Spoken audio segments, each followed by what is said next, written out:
Wash your hands and don't touch your face. I know it's hard. Don't be popping pimples. This is not the time to pop those pimples.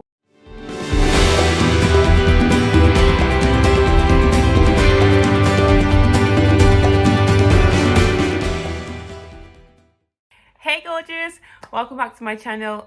Ignore this. I had the shirts and I don't know how to remove the plasters. But yeah, welcome back. So first of all, giving honor, gratitude to whom honor is due. You guys are the best. We're just 1 month old and we hit 50 subscribers last month. I mean, come on. You guys are amazing. Thank you so much for everybody who's been watching, for everybody who has been, just following, commenting. Thank you so very much. If you've not watched any, we have 4 videos up now. So you can just quickly go and catch up as we go on. Today's post is going to be very, very laid back. I have no structure in mind. So we're just going to have a chat. So this month of March, I decided that it's going to be my gratitude month.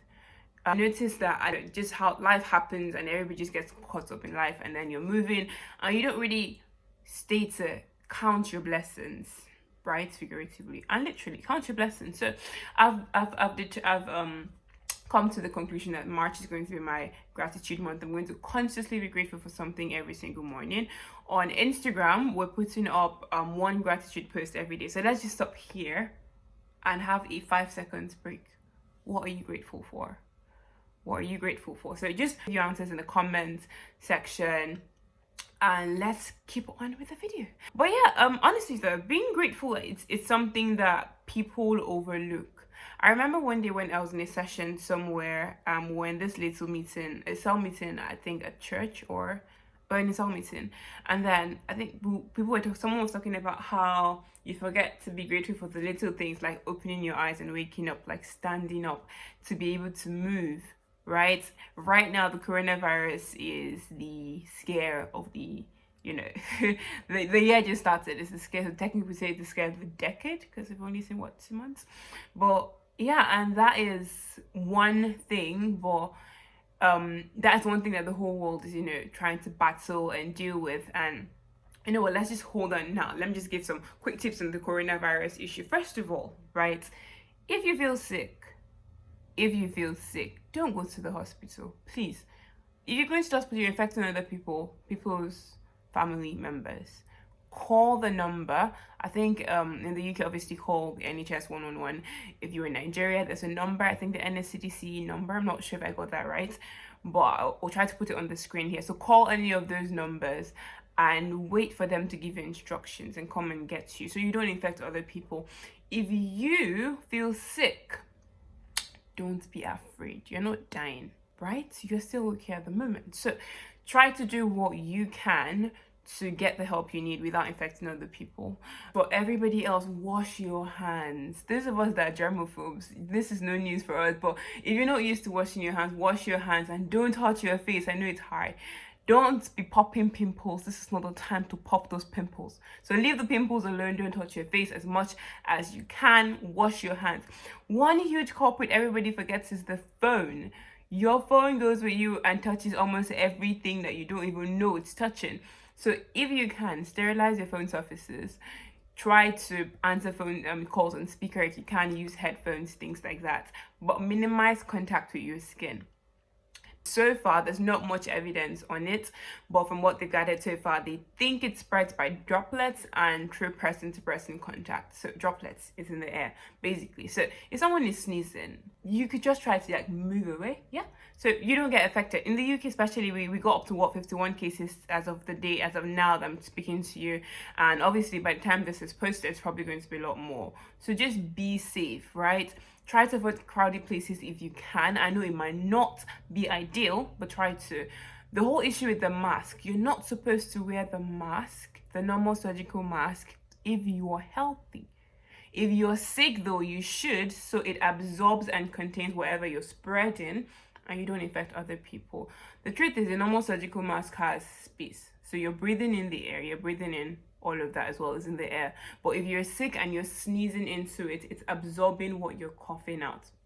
The videos on how to wear it properly and things like that. One other very important thing is don't spread chaos, don't spread fear. Yes, it's scary. People have died and it's a horrible thing, but just try to maintain personal hygiene. Be clean, be hygienic in everything you're doing in your environment, and you will reduce your chances of getting infected greatly. Avoid crowded places.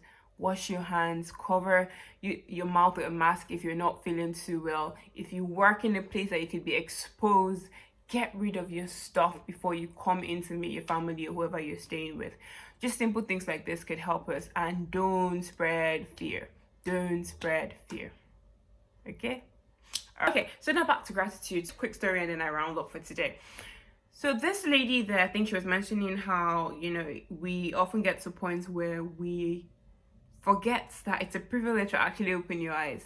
Yes, you probably live 10 years, 20, 30, 50 years, and you open your eyes every day, you think it's normal. It isn't. Thankfully, I've never been admitted, and by God's grace, I pray I never will be admitted in the hospital.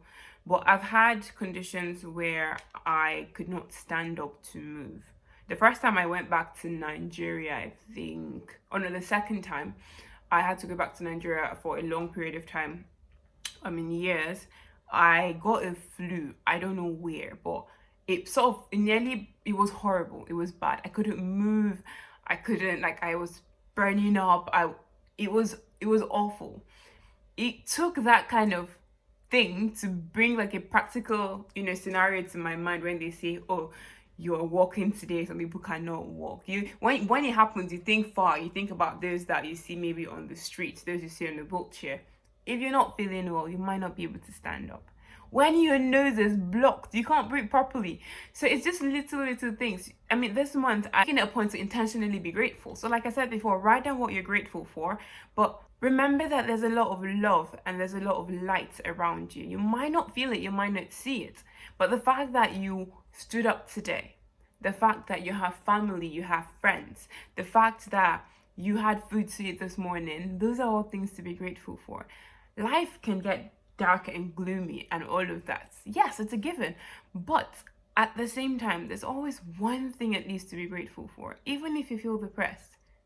The fact that you could still think about what's going on is something to be grateful for. The funny thing about Thanksgiving and gratitude is it might seem like you have no reason to be and your mood is horrible, but then if you decide to switch up the thoughts and instead of thinking, oh, there's nothing to be thankful for, you decide to change it to, I will be thankful in spite of what's going on. I'll be thankful despite what I see.